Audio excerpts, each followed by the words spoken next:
Welcome everyone. Thank you so much for joining us tonight to our event, Energy of the Future. I am Yvonne Schwab, the CEO of ACG Silicon Valley. And first and foremost, I want to thank our host today, Multiverse and Lamarca, for having us tonight. So thank you so much, Jason. And for those of you who don't know ACG, we are the leading business-to-business networking organization in Silicon Valley, providing thought leadership, connections, and enabling personal and organizational growth. We have constant events coming up, so please check our schedule. One big one next month on April 27th is going to be our Grow Awards, which will be held at the beautiful Microsoft Silicon Valley campus. So if you haven't been, that alone is worth coming. It's a beautiful campus, and we will have a really, really great fireside chat with Guy Kawasaki and Jay Chaudhry from the CEO of Zscaler. And then, of course, it's an award show, so we will be giving away 3 awards as well. And it's a dinner, lots of networking, beautiful event, so please join us. We have tables for sale, or you can buy individual tickets. So the possibility of any surprise guests? There might be a surprise guest, so stay tuned. Thank you, David. We also have a bunch of circle events coming up, so again, please check our website at ACGSV.org for any upcoming events. And without further ado, I would like to introduce you to Todd, who will be our moderator today. And he will give you the whole introduction of the panel as well as himself. So I'll let him take over. Todd, please. Thanks, Yvonne. Welcome to Energy of the Future, presented by ACG Silicon Valley. So we're coming together tonight to talk about the recent fusion breakthrough that happened at the Lawrence Livermore National Lab. So before I pepper the panel with some questions, I just thought I'd give a little background about fusion and what happened recently at the National Lab. So to start off with, my name is Todd Ostemel, and I am a partner at the law firm Squire Patton Boggs. I've been practicing as an attorney for about 14 years now, and I also have a PhD in chemistry. My practice focuses on patent prosecution, portfolio management, opinion work, diligent work, and I represent clients commercializing batteries, fuel cells, photovoltaics, LEDs, semiconductors, pretty much any kind of invention that relies upon some kind of solid inorganic material to do something functional or electronic. First and foremost, thank you to the Multiverse for hosting this event, and to our sponsors, and of course thank you to our CEO Yvonne Schwab and our Director of Operations Carol Rayamas for organizing tonight. Thank you also to our amazing audience for attending.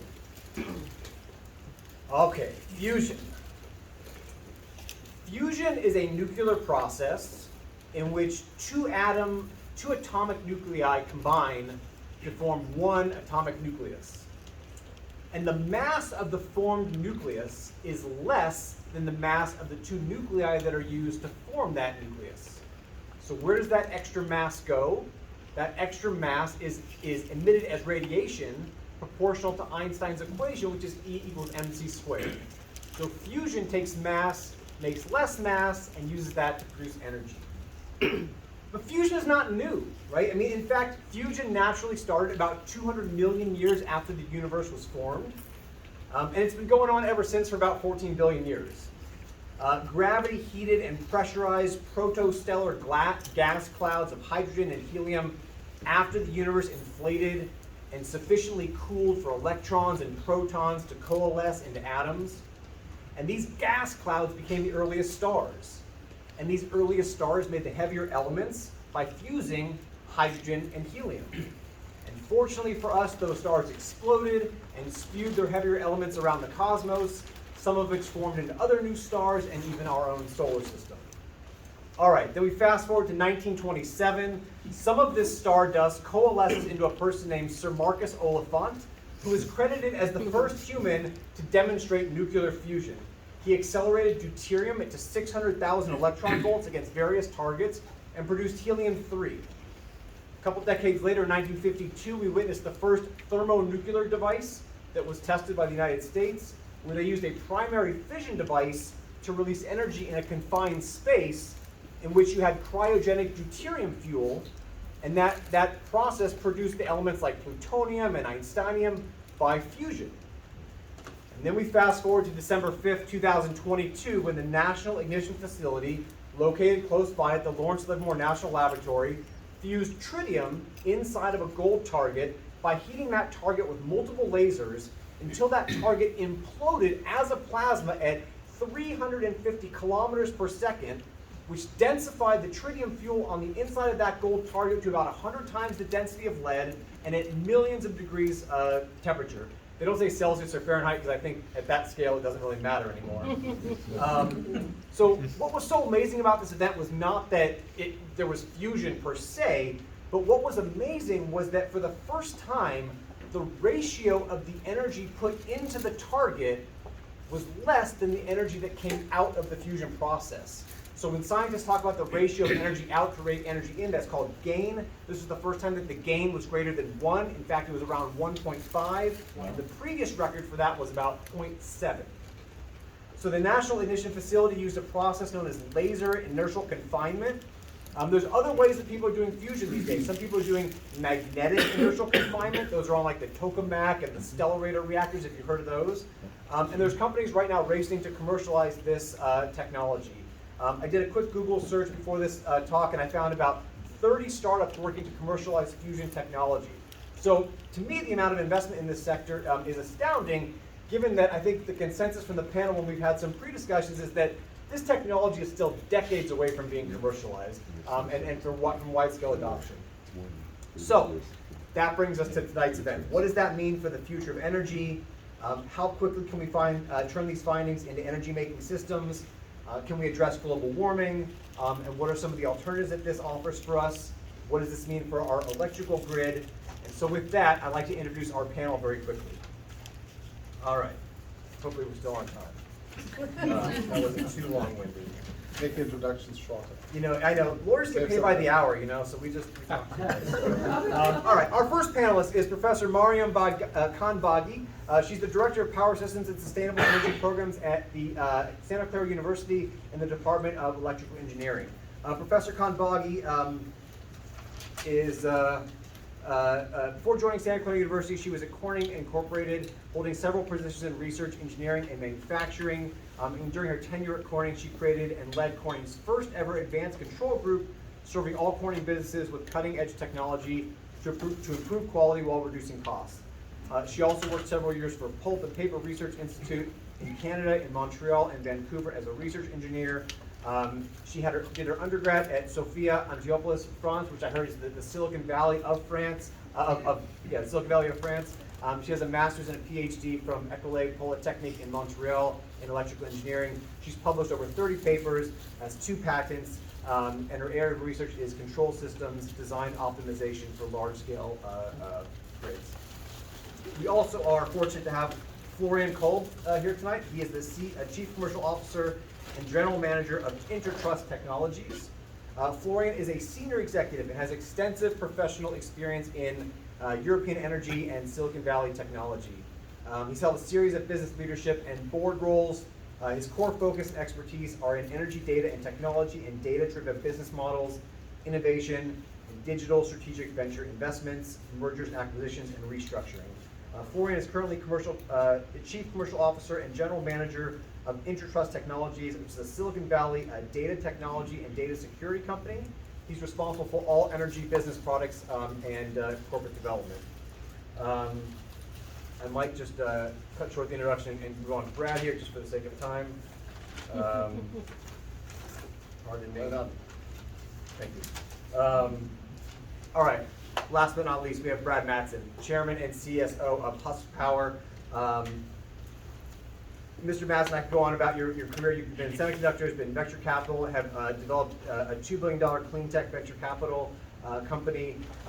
Your previous company, Novella Systems and Mattson Technology, both went IPO and were valued at well over $2 billion. Your expertise in the solar industry is renowned. You're currently the co-founder, chairman, and CSO of Husk Power Systems, which develops 100% renewable mini-grid technology that provides 24 power for 3 billion people around the world. And they are the market leader in scaling up and deploying this type of technology. So Please welcome our panelists, and we can start with some questions. So, just to start off with, fusion technology, we understand that fusion technology is decades away from being commercialized, but what does that say about nascent technologies and our existing grid? And maybe, Professor, I'll throw this first question to you. Do you think we need to repair and reconfigure our current electrical system to accommodate new technologies like fusion or other types of power generating systems? Or do we need a fundamentally new system with new components? That's an interesting question. Thank you for asking. So, as you said, there's practically two schools of thought. One group thinks that we can improve, as you said, the existing grid by adding renewable energy or new kind of technologies. And then there's the other part, which is mostly I am focused on, so I can be biased. Actually, I came up with this. Let me start with this part. The idea is that this grid is an old grid, everybody knows. Edison and Tesla started to think about it more than 100 years ago. It's exactly the same structure. You start from generation, transmission, and load. It's exactly the same thing. Now, with all the things happening, which those of you, most of you are from industry, so you heard about perfect storm that's happening. So we have an aging grid. We want to integrate renewable energy for environmental reasons, correct, for clean energy, and also at the same time, because of global warming, we are increasing the natural disaster. Because we are in this situation, and how many of you didn't lose power in the last week? Because I lost power for a day. And in the last month, I lost power about 4 days, correct? And intelligent of me, I don't have any solar panels or battery storage. But anyways, because of that, it's a perfect time to think about redesigning the grid. So that's where I am coming from. That's my research. I actually invited my 2 PhD students to be here. Also is that, what do I mean by reinventing the grid? In a sense that because we have these new technologies, because we want to use solar panels, because we want to use battery storage, this is the perfect time to think about, can we use microgrids? Which means that we are not going to depend on that much the transmission lines. So one of the major problems with losing power is transmission lines. I mean, also, if you don't spend money blowing up the transformers, but transmission lines, because we are bringing power from 3,000 miles, 1,000 miles, even 500 miles away from us, correct? So anything happens, a natural disaster hits, transmission lines goes down, you don't have power. So if you want to restructure the grid, it means that it's going to be more local, closer to substations. And then using the new technology closer to substations, then we may be able to solve the problem. But I don't say everybody agrees with this. It's just my school. And when you say micro, how big is micro? So it's a good question because from the IEEE standard, they start to define it. So we call it a nanogrid, which is under 20 kilowatt, and then between 20 kilowatt to go to 500 kilowatt or even 1 gigawatt also. It depends how you design it and why you want to do it, but it can go at different scales, correct? It can be multi-microgrid. We can talk about network of microgrid. We can talk about cluster of microgrid. So it's really, the definitions are still kind of not very well defined on that part. And so that would be a reconstructing of our current grid. And what about, do you think there's a need for new components, or is the more pressing need to be restructuring and microgridding the current grid, the current macro grid that we have? I don't keep working on that. So do you guys hear me? So I don't know. I don't have to. Well, it's for the video now. Oh, okay. So I think there is, from my perspective, so the technology is available. The technology that helps us to go toward microgrid. The decision that we need to make at some point, and I know DOE and NSF, National Science Foundation, and Department of Energy spend lots of money on this. We need to agree which direction we want to go. Or, as you suggested, we can maybe do a combination. Certain region is going to be connected totally to a grid that is 3,000 miles away, and then certain region you're going to be having microgrids, correct? So I think at this point, we are ready to try larger microgrids that we can have. So Brad, when I think about I don't know that. so Brad, when I think about fusion technology, it allows me to imagine an environment where we would have unlimited production capacity, right? And if we had unlimited production capacity, where will we still be deficient in our electrical market, whether that's on the storage side, the distribution side? the data side, what other problems would we still need to address, even if we had this technology today? Yeah, I think, honestly, I think to all the challenges I've seen in energy systems, not just here, but globally, there's a consistent problem, and it's the government. It's really pathetic. We have the solutions on energy generation. We have the solutions on distributed generation. You could say the solution there. We have the technologies, and we passed, many years ago, passed the cost curve where it made sense to do almost everything with solar. We're not quite there in storage, so we need to really continue to invest heavily in the storage technology, because the intermittency of almost all the renewable sources of energy are such that you really do need storage. But for the most part, the technologies are there, and the real limitation is 100-year-old institutions that have been around forever and are working against actually society. And one of my worst things is the public utility commissions are just, I would almost fire them all. It's unbelievable. There's so many solutions out there that are available that can solve these problems, and they're limited actually by the utility companies and by the, I think, short-sightedness of the regulators following them. So I think that's the biggest challenge, really. Technology is pretty well done. I mean, there's some things you have to keep pushing the costs down. But if you look at cost curves on wind, look at the cost curves on solar, look at the cost curves on batteries, you can predict if we're not there today, we're gonna be there in the short term. So it really is just, and I think there's money available to fund these things. It's really getting the right frameworks in place, and you probably know more about those frameworks than me, but getting the right frameworks in place to allow us to put the technologies in place. So when you say government is the problem, I want to, as a follow-up, do we have the right institutions but the wrong people, or don't even have the right institutions to do the kind of projects that we need to do? You don't want to touch that?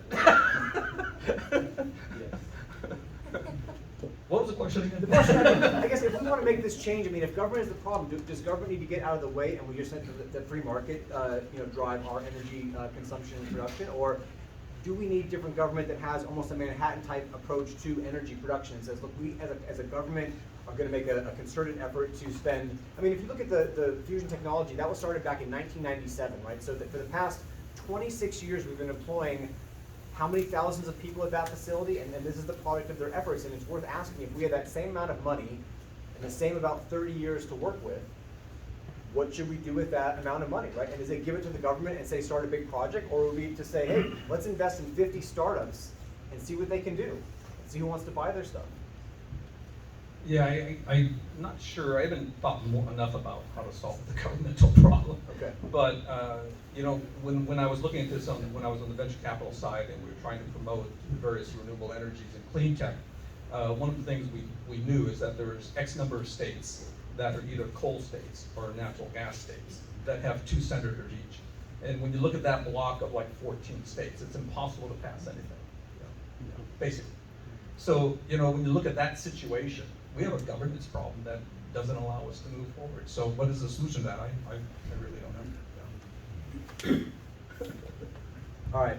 Didn't mean to put you on the spot with the tough political questions, but they do at least get everyone's attention. So Florian, perhaps I'll ask you now. I mean, it seems like your focus is on data, and I'm curious, if you look at the data, can you tell us where we're doing things right and where we're doing things wrong? Yeah, before I touch the data topic, I would like to comment on the government topic. I think I have a bit of a more differentiated view. If you look to the energy value chain, then if you look where the government is really involved, it's very much on the regulatory side. So transportation distribution is regulated, it's a natural monopoly, it has to be regulated. On the generation side and on the customer solution side, there is government involvement and some regulation, but no government forbids you to develop electrolyzers, to invest into green hydrogen, which is like, I think, one of the key topics in the next 3 to 5 years in renewable energy, next to all the mainstream solar, wind. I mean, that's all commoditized and a race to the bottom in terms of cost and everything. So from a more global perspective, I think government is always an issue, but it's energy is infrastructure, it's essential. So but I'm I'm not sure if you could just turn the government off, that then everything will be good in energy in a short period of time. Because energy is a commodity. It's very much driven by cost and price. The markets don't really care where it comes from. It's the price per electron, which more or less decides where the electrons are coming from. And this fusion thing, interesting, but you never know what's happening in the future. But in the past, it took a long time, even if the energy source was technically feasible, to bring the cost down. There's like a very famous solar cost curve. I think in 1970 or so, the cost per kilowatt hour was $90, and now it's 1 cent. And it took some time, so maybe fusion is more lucky here. Coming to the data topic, in general, energy, very fragmented value chain, many participants because the way the market is organized, you have generators, more and more decentral, so a lot of companies. Then you have people that ship the electrons. They are natural monopolies. They are regulated, but also highly fragmented in certain parts of the world. And then you have users, and there's also a lot of fragmentation. And because of all of this fragmentation across the value chain, you need more orchestration. And if you think, how do you balance electricity, then it's via information and data exchange. And as the value chain is connected and supply and demand always has to be in balance in a real-time system, the exchange and the flow of data and information across the system, up and down, left and right, between everyone, becomes more and more relevant. In the past, it was a relatively simple structure. Because of the fragmentation, many more players, much more data, IoT plays a big role, security issues, and that's a fantastic opportunity for data companies to just support the transition on the electron side and also on the molecule side. We take green hydrogen in the equation, so it's very, very interesting. Is there are you predicting some kind of cost inflection point in green hydrogen in the next 3 to 5 years? Is that why you think it's going to be transformational? Well, that's what people predict. So there's from I think Lazar has for many, many years a levelized cost of energy study around storage, where they have an economic model which tries to predict when certain types of batteries will be cost competitive, for example, to natural gas, electricity, and they did one on hydrogen, and I think they kind of predict a price of, now it's around $6 per kilogram, and I think the cost parity, if I remember correctly, is at around $2 or $3 per kilogram hydrogen, and they predict that within the next 3 to 5 years. What's very interesting, to be honest, I thought, I'm not a hardware guy, so I thought, electrolyzer, we need some core inventions on electrolyzers to make it cheap. That's wrong. 2/3 of the overall cost of hydrogen is electricity, and green electricity. So if you're able to bring the cost for the electrons, for the green electrons, which you need for green hydrogen, apparently if you can bring that down to almost zero, then also the cost of green hydrogen becomes cheaper. That's why, for example, in places like Saudi Arabia or the Arabian Peninsula, there was a lot of investment into big electrolyzers, because you have a lot of sun, you have cheap solar power, and that's a precondition for cheap green hydrogen. Of course, you have to ship it from these places, like LNG, so there are the transport costs that come off on top. But I think the verdict, in my view, over green hydrogen is done. People invest in it. Billions of dollars go into the generation side. The industry has decided that green hydrogen will have a pretty bright future and a very important role in the system. Any other panelists have any predictions on new technologies? I'll say that question again. Do any of the panelists have any predictions on new technologies like green hydrogen that you think will become immediate solutions as compared to fusion, which is obviously a long-term solution? Do you think green hydrogen or more, obviously solar cell, Brad, do you think, in the near future? I would, just by way of full disclosure, I'm also on the advisory board for Shell. And I'm maybe even biased a little bit by them because they really have been trying to switch over from oil and gas into power. And it's difficult for them because they love molecules. They don't know what electricity is. They love molecules. So hydrogen was convenient for them because it's a molecule, right? So they're used to that. We put a tanker in it, we put a pipeline in it. So they love it. And the entire board told them 3 years ago that you're crazy. The economics will never make sense for hydrogen. But they've slowly converted every board member. we all support it now. But one of the reasons is because we have an issue in terms of storage, especially long-term storage. No battery pack, no matter what you do with batteries. You know, you go about a week or a month or seasonal storages. And then there's also airplanes and there's things like that, right? We need a fuel. We need a green fuel. And we need a way to offset. When you build like the correct solar grid for any particular installation, it's usually going to be too big. And what you have then is there's actually, I don't know if you know, there's times solar is negatively priced because you have too much of it and the marginal price is negative. Well, if you have an off-taker that would take all that energy, you know, so one thing is desal, you can make water out of it. The other thing is make hydrogen out of it. So when you look at the area where solar energy is going to zero, our prediction there is it's going to be a penny one, that basically you're going to have almost, not an infinite supply, but a huge supply of really cheap electrons. That's going to bring the cost. So I think hydrogen is not immediate. There's a lot of buzz going on. We were responsible for creating that because they all want to have money from the government put in. So we push it, we hype it. But in reality, I think it's going to be there in the midterm, not in the short term, the midterm. The hydroelectrics have to come down and they have to ramp up in output and down in cost.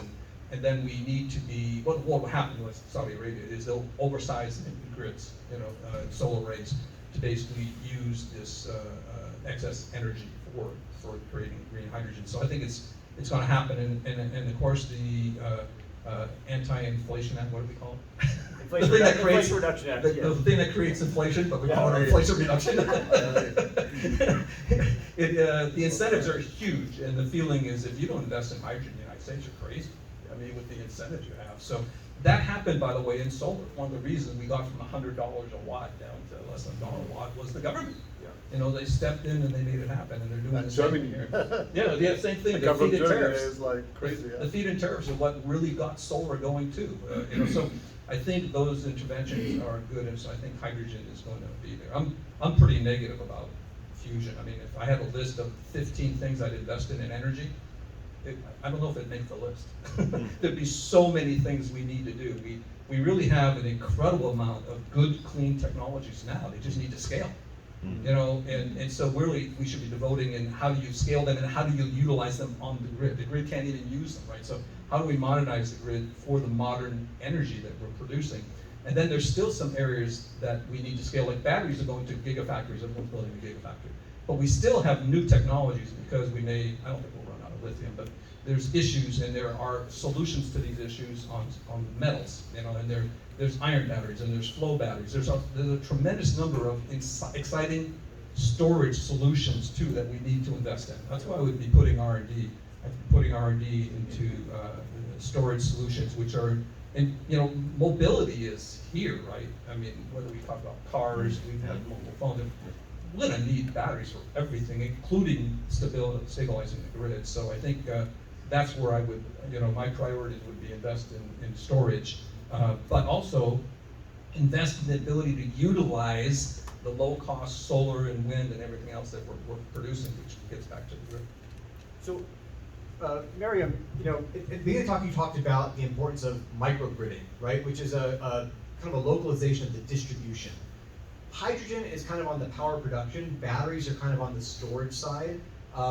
Does everything need to be micro-localized, or are some things globalized? I mean, if we talk about hydrogen production, there's a great use case in Saudi Arabia, right? Sun's shining all the time, and solar cells can be really cheap.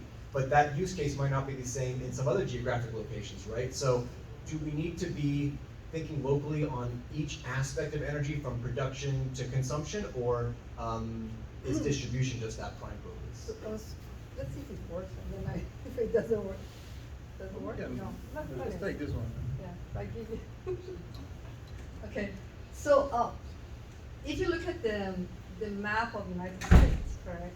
each region of the United States have availability of certain type of energy. Like if you look at California, Arizona, and all those things, it's mostly solar. Then you have geothermal, then you have wind, so if you go to Texas or Midwest. So the way I kind of conceive that to be kind of more local is that take advantage of the local resources that's available. So one discussion, and going back to the solar or battery and all those things, is that they're still using material. Material has a limited life, correct? Because when we say about sustainability, we want to depend on something that's going to last forever and ever. Solar, there's different technology, but say it's depend on silicon. Batteries depend on lithium. So okay, you're going to replace it with another material, correct?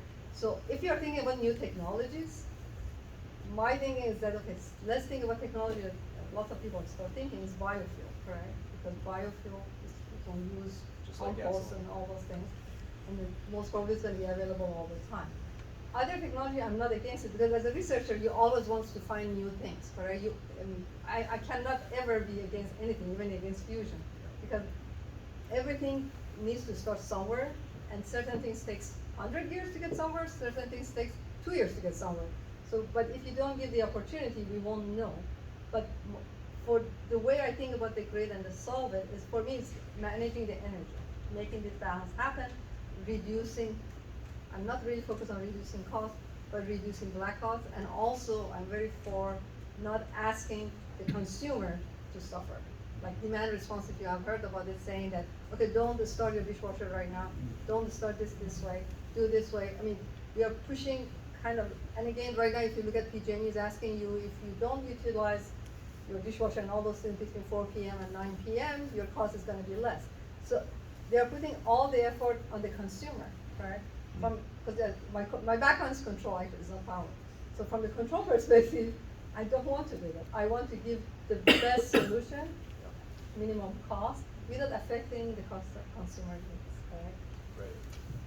Yeah, and I think that led into a conversation that we had in my sidebar, which is that if you were to make unlimited production capacity and you had the best distribution systems, would people just use more energy, right? Like I saw some studies in Los Angeles that when they widened the freeways, it didn't alleviate traffic congestion. People just drove more, right? They just had more time to get where they wanted to go. So, and the question becomes, if we gave them more production, I mean, you said in Montreal, right? Electricity is very cheap compared to in California, and so in Montreal, whether you turn the light off or not, it doesn't really affect your bill at the end of the month.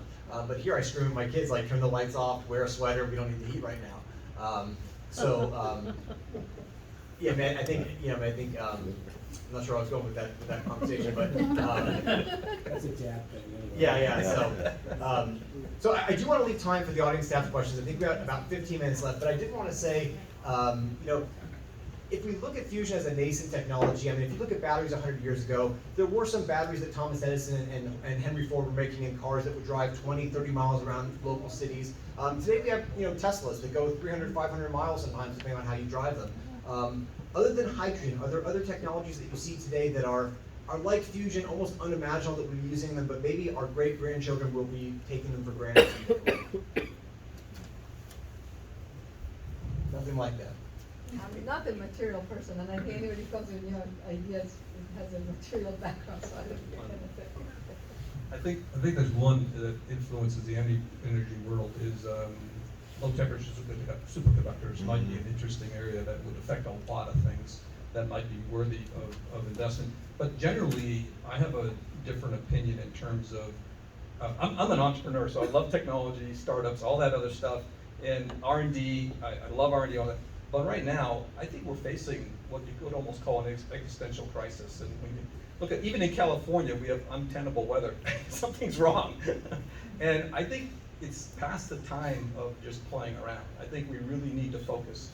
And what that usually means when you focus and prioritize is you pick things you don't do. So I think we really, as a society, ought to pick some things we don't do and really do the things we need to do, because this is no joke. Right? This climate change is not a joke. And we're going to see a lot of problems coming up, and this is just the beginning, what we're seeing now. So if we wait until it's really bad, it's kind of too late. So I think now's the time to focus and not do some things and really do other things. And I mean, to me, that thing you do is everything runs through electricity. So you're going to electrify transportation, it's happening, electrify heating of homes, you look at people putting in solar pumps, putting in a variety of things, energy efficiency. You want to run everything through electricity. That means the grid has to be upgraded, and because you look at just if everyone had a Tesla, the grid crashes. Maybe a thought to offer. So,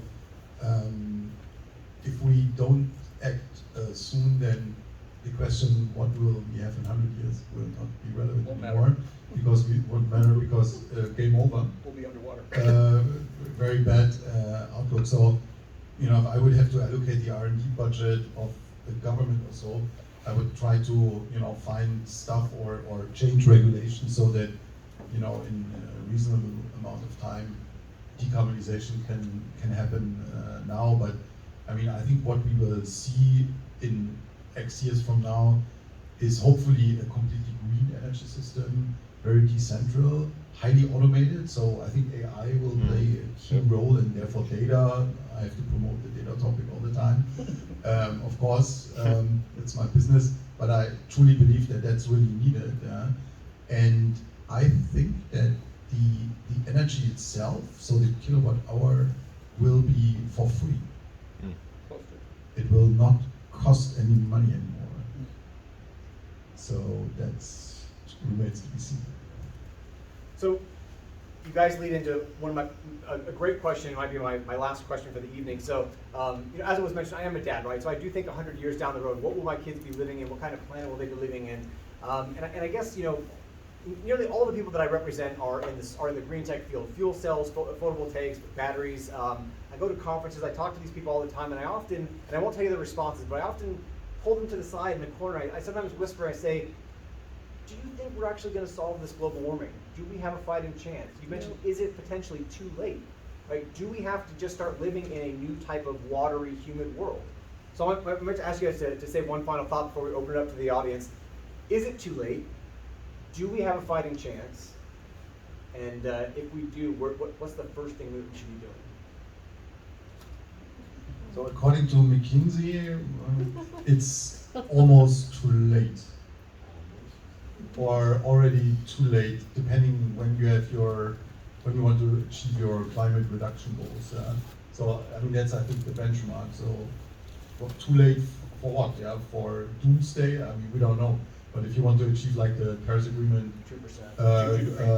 the 2-degree goal, then I think consensus of many people like McKinsey is that it's 1.5 maybe, right? Except we missed it. Yeah. I think so. Yeah, I think 2 is probably too late. I think we have a shot at 1.5. And we really just have to do some of the things we're talking about here. We have to mobilize stuff. And the good news is people are starting to feel the effects of climate change everywhere. So we get fewer deniers. And if we can ever get past polarization in politics, we can find, I was a solar guy for a while. I wrote a book about it. And one thing that was, when I was doing that, I noticed that unbelievably as it seems, about the popularity of solar as Democrats, you might guess, is something like 93% of the people who are Democrats support solar. The crazy thing is about 80% of Republicans also support solar. But 20% of Republican politicians. So there's a huge, huge gap here where our government doesn't represent us anymore.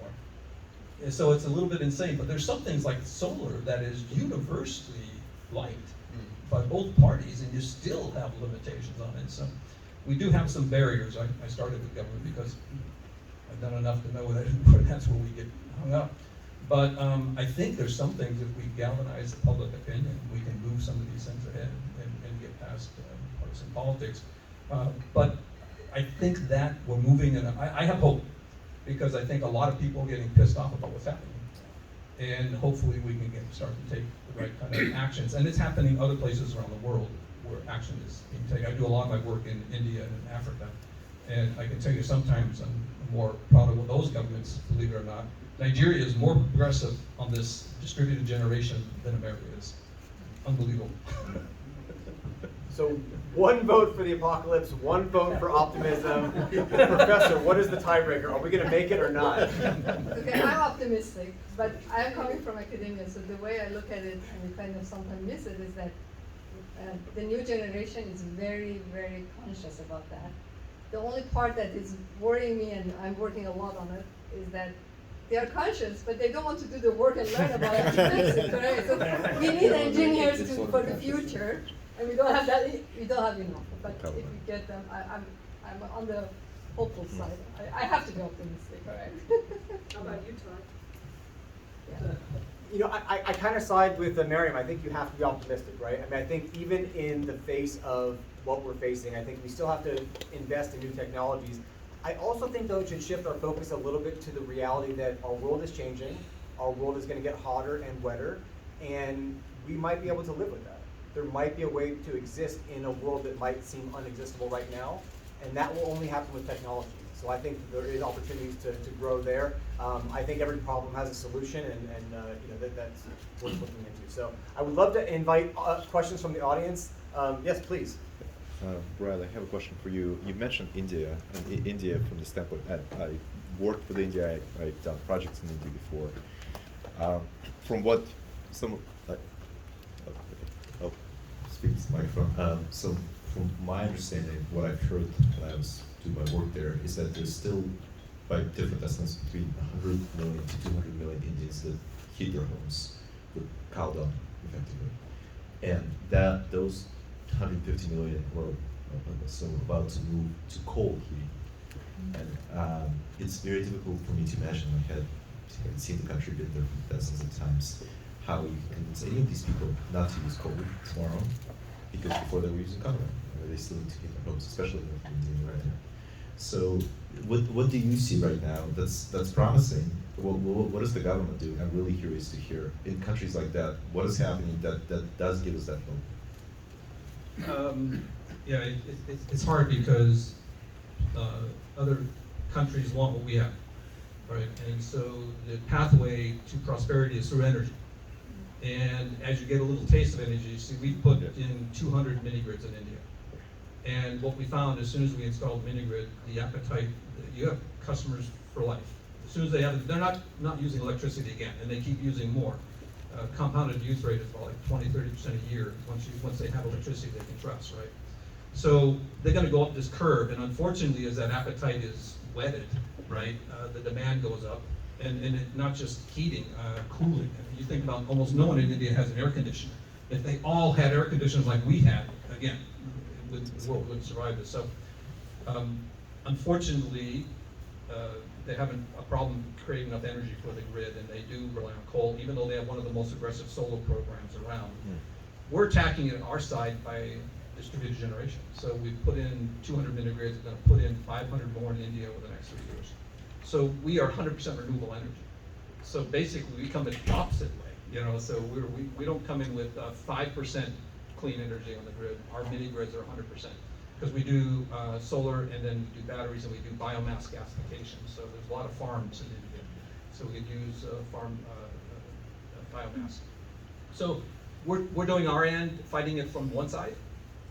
But frankly, there is no easy solution for India, because once people want prosperity, they want a better life, and that means energy.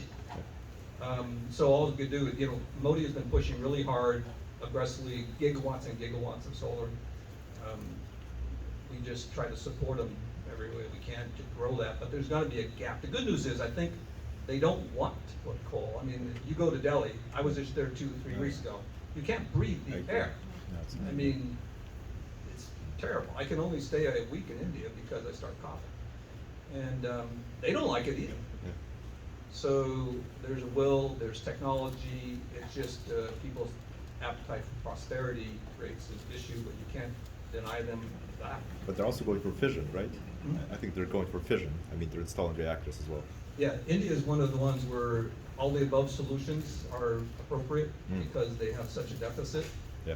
And they're not going to deny the population energy, so they have to just figure out how to do it. And I'm an all the above proponent. Not fusion, but fission, because that works. So yeah, and more power to them. They need to do something. Same thing's happening in Africa. Is since they have so little generation capability, there's a lot of effort there, both on the main grids basically renewable energy, high concentration of renewable energy, trying to put in place, and on mini grids. So same solution in Africa. So those two areas that have a real deficit in energy usage and are going to use a lot, hopefully we get them moving to the right technology as they try to come up the usage scale. But it's a challenge. Hi. I'm wondering what it takes to start initiating this policy change. For example, we're on our 3rd day without power now in Los Gatos, but we have solar, but we are forced to feed the solar into the grid.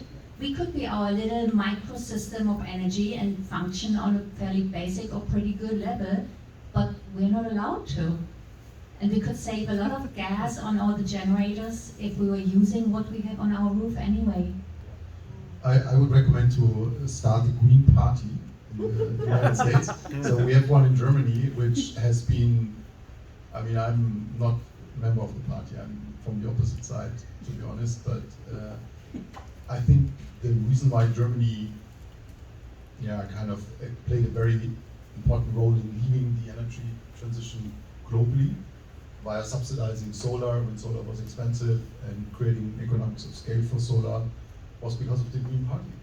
Because they just, I mean, it took them like 30 years, but they just created so much attention to the topic and made it a mainstream topic in the political system, also for other parties. So, you know, if you want to get voted as a politician, you have to have a position on that. And if more and more people like the idea that, you know, people can become independent and, you know, change regulations and change regulation that stuff that you experience, it doesn't make sense.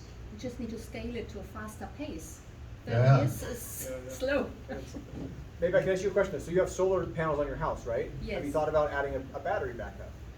Well, that's a very expensive solution. We Yeah. would need 3 batteries, Yeah. we calculated, and that's $300,000. Wow. Taiwan, Okay. apparently it's not allowed. Yeah, so you then, because you Yeah. have to feed into the grid, you're not allowed to.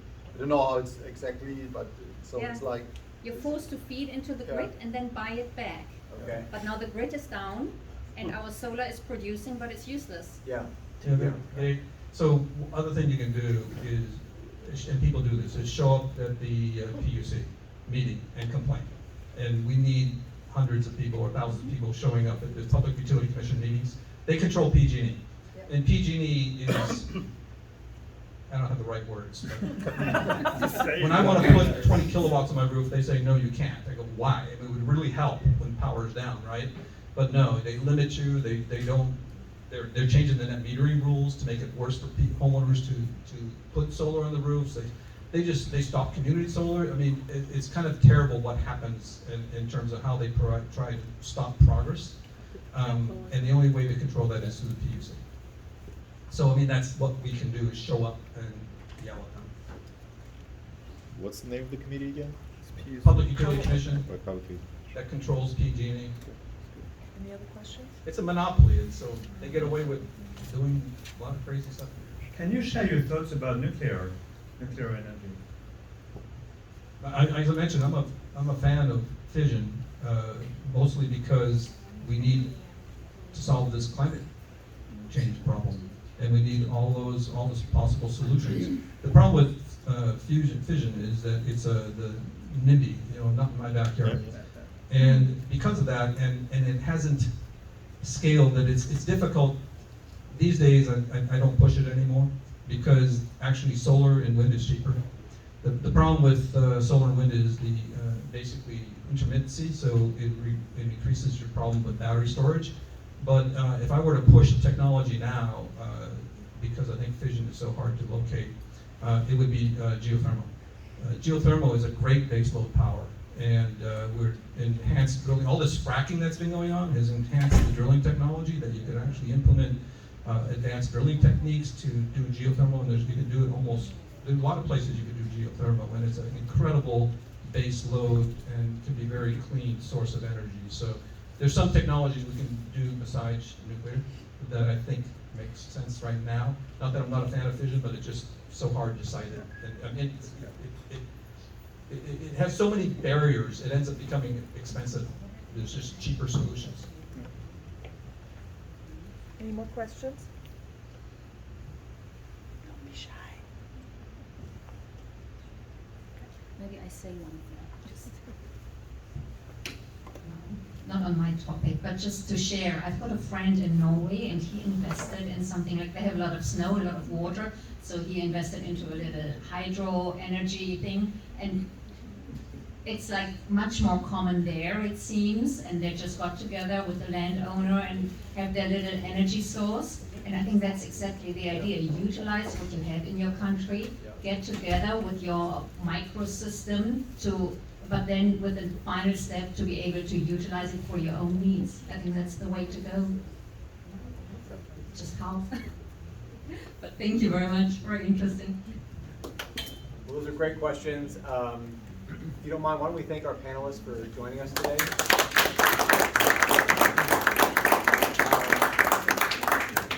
Thank you all for attending. It's been a pleasure. Thank you. Thank you. Thank you.